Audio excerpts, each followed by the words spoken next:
Thank you very much. It is an honor that my first speaking engagement in Berlin is at this institute. I presented my credentials yesterday to the German president. So from ambassador designate to full ambassador, and my first public engagement at ICD. Thank you very much, Mr. Don Fried, for inviting me to speak at this August gathering. After such a thought-provoking keynote speech by my predecessor here, it is really very difficult. It would be a difficult job for me to keep you engaged because I haven't prepared a written text for my remarks today, though I have jotted down a few points.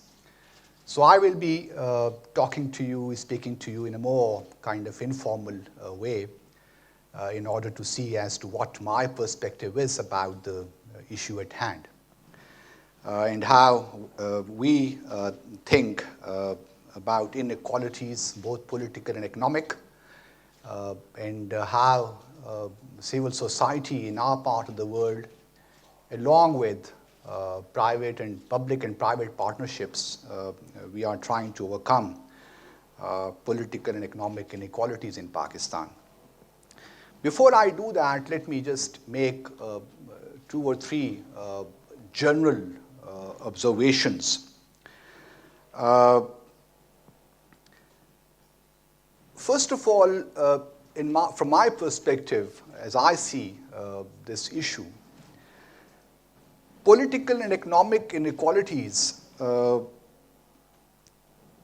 not necessarily a result of a gap between civil society and or a gap between civil society and public-private sectors.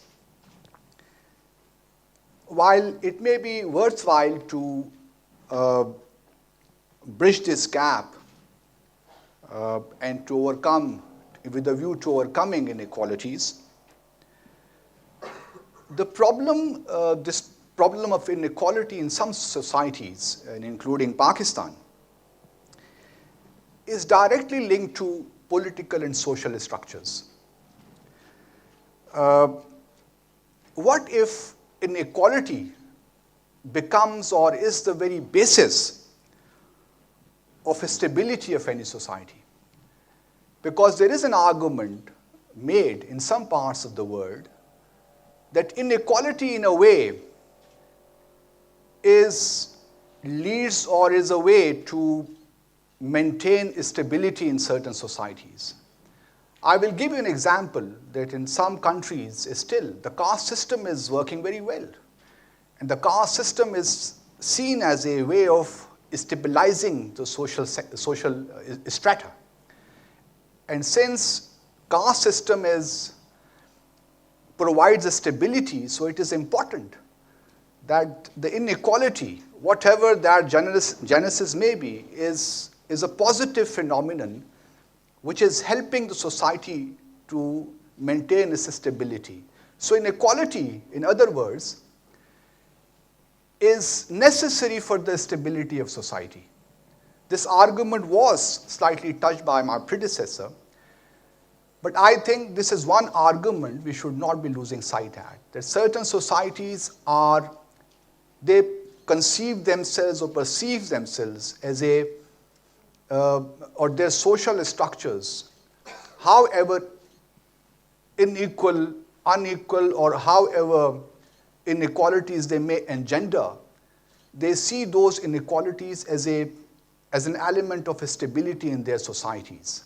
Hence, there is no serious or consistent effort on their part to remove those bases of inequalities from their societies. Contrary to that, deliberate efforts are made to reinforce those inequalities, because in certain societies, stability trumps inequality. So that is an important perspective which needs to be kept in mind. My second observation is that one size fits all doesn't really work here.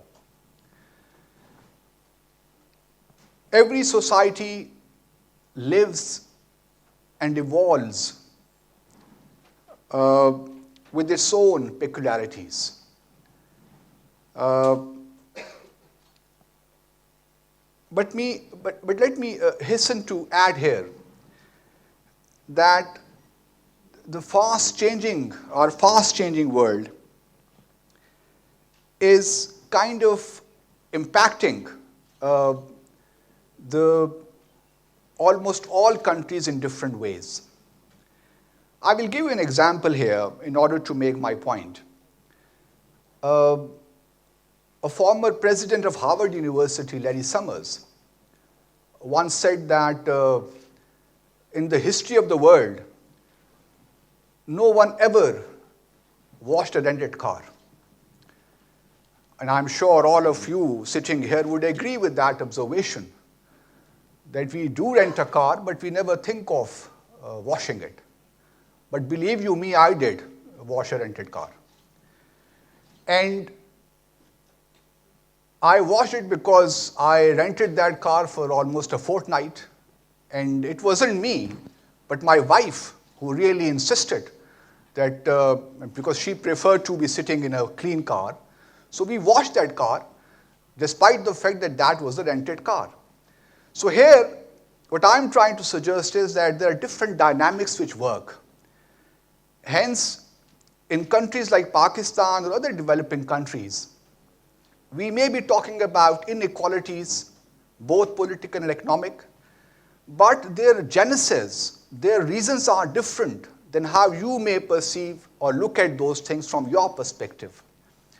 So in order for us to grapple with those issues, it is absolutely important that we should not lose sight of the peculiarity of each society in order to address those serious issues.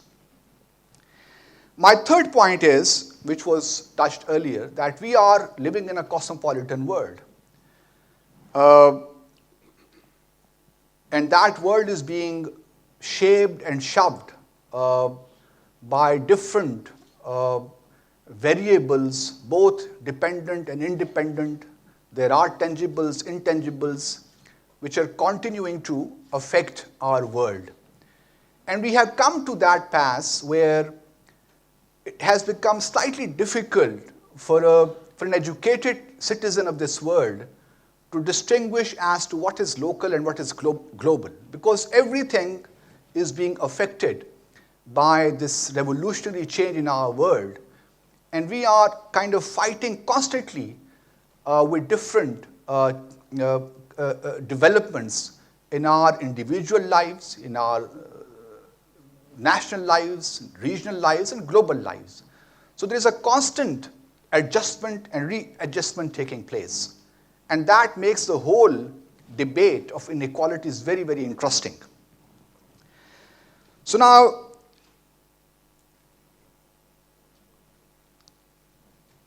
the question is that when we talk about globalization, and in our effort to find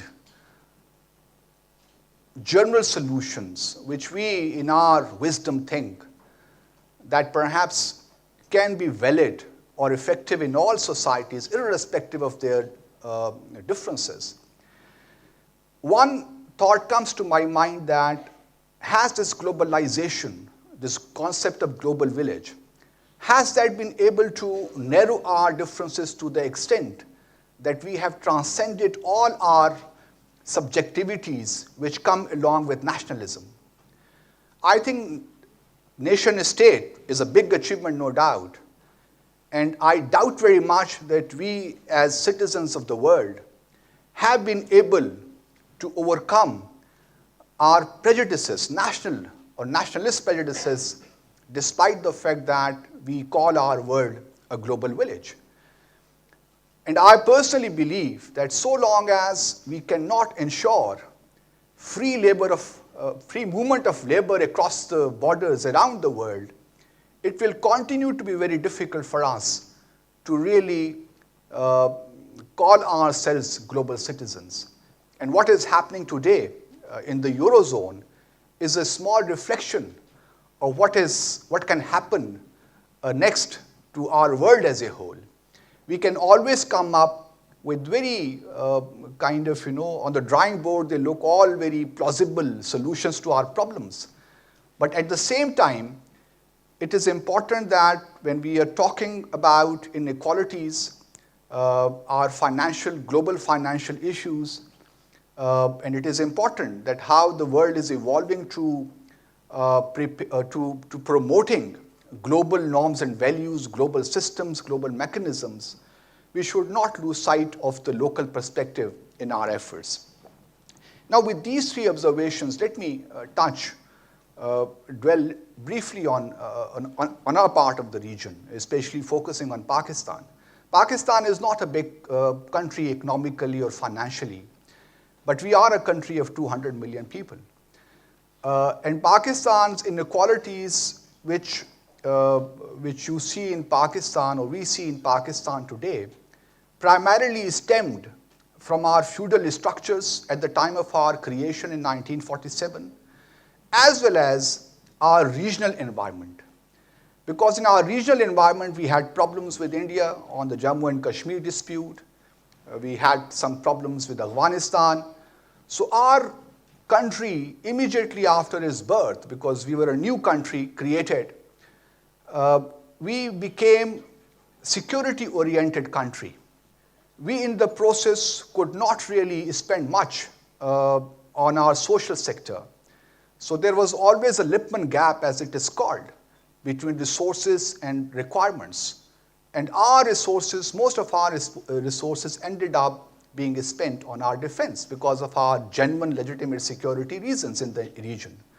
So our inequality in society started from that perspective. And fast forward 1999, from 1947 to 1999. There was a military coup in 1999 and a democratic government was removed. And I remember how the world reacted to that, because the then President Musharraf was shunned. No world leader was ready to receive him, was even acknowledge him. Pakistan was ousted from the Commonwealth, and our president was not welcomed anywhere in the world.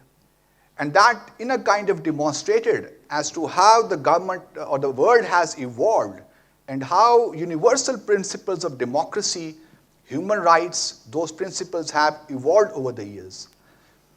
And that was kind of in support to those principles that a military dictator was not welcomed. Then what happens? 9/11. And then all of a sudden everything changes. Then President Musharraf becomes the most sought after politician or a leader around the world. He would visit anywhere in the world and he would be welcomed. So that realpolitik really, as I used the word earlier, trumped our moral values, our ethics in international politics, and we forgot for a while our emphasis on human rights and democracy. And in the process, we reinforced those structures of inequality, because without a political process that engages or reaches out to the people, that obviously was missing there.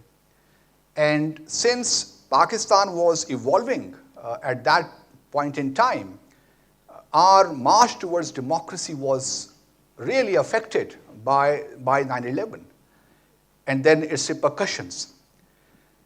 Now, in 2008, but here I must emphasize that the globalization which was taking place or has been taking place, that really affected the polity in Pakistan. For instance, we have Pakistanis, there are about 6 to 7 million Pakistanis who live abroad. And even if any government, even any military dictator had tried to isolate Pakistan from the rest of the world, that was simply impossible. And because those 60, 70, 6, 7 million people who travel to Pakistan on a yearly basis or a monthly basis, that provided us a kind of, our direct first contact with the world. And that, in a way, helped Pakistani people to evolve their own perceptions about equalities and inequalities. And that, in a way, also helped Pakistanis to strengthen or evolve their inner strength or resilience to fight for their democratic rights and struggle for their democratic rights. So here there are several paradoxes which are in play. But at the end of the day, I must confess that globalization and revolution in information technology did create awareness in Pakistan and among the people of Pakistan that how these inequalities are being promoted and reinforced to the advantage of a certain class in Pakistan, whether it be a feudal, because we borrowed a feudal structure when we were created, and that feudal structure continues to date, unfortunately. But now there is more and more awareness in society about as to how these inequalities can be removed. Today's Pakistan is a different Pakistan. Today we have a very strong civil society. Our media is absolutely free and judiciary is independent. So the civil society as a whole is now is aware as to how they should and they can defend their rights. So this is changing the whole narrative in Pakistan, and I'm sure narrative in other parts of South Asia, where people more and more are thinking in terms of as global citizens. Though we are still far off from that because you have a different perspective. In our part of the world, over 400 to 500 million people are still living below the poverty line.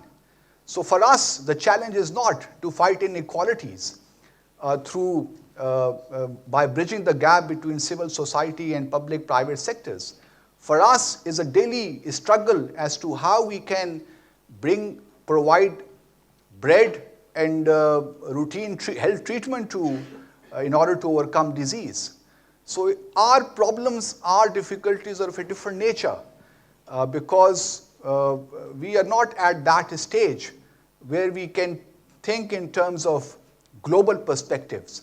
But this revolution in information technology has been helping in a way to create more awareness.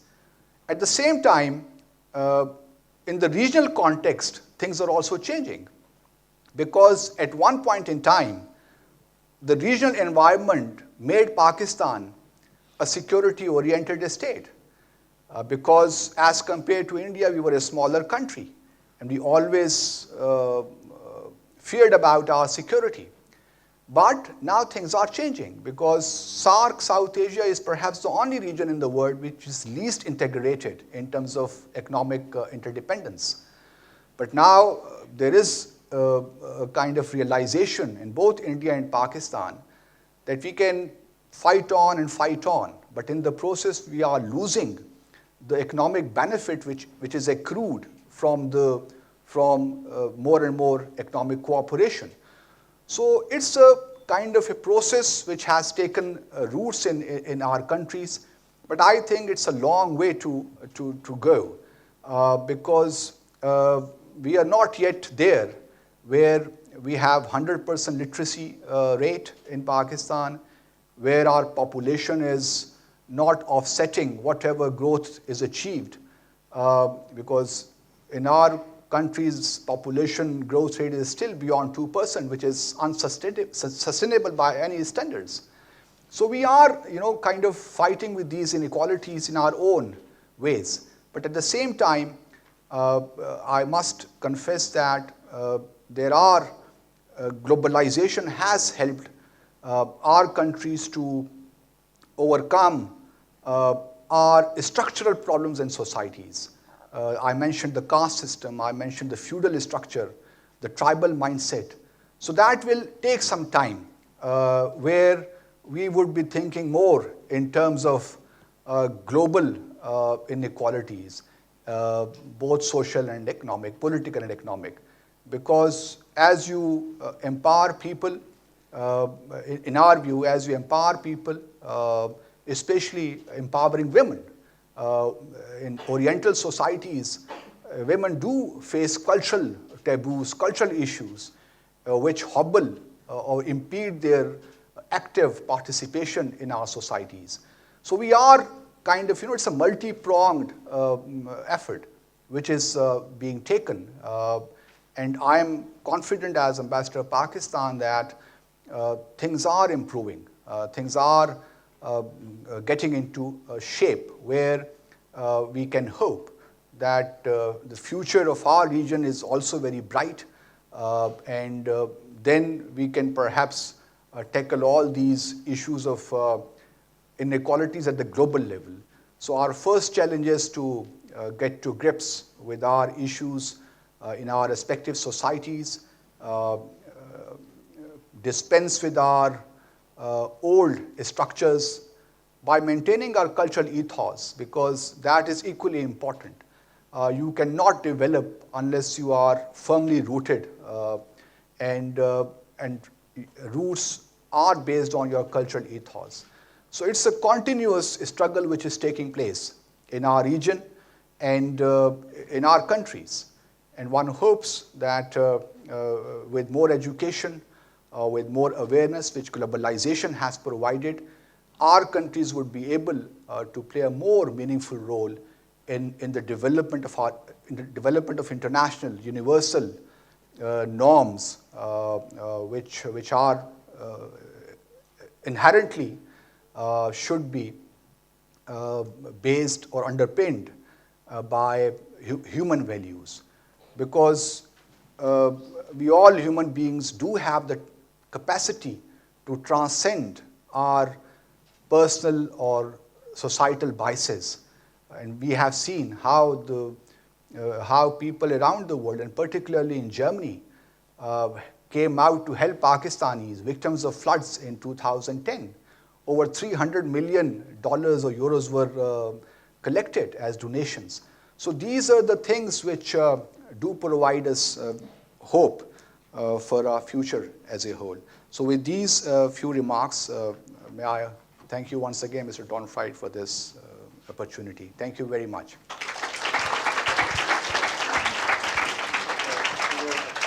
Thank you.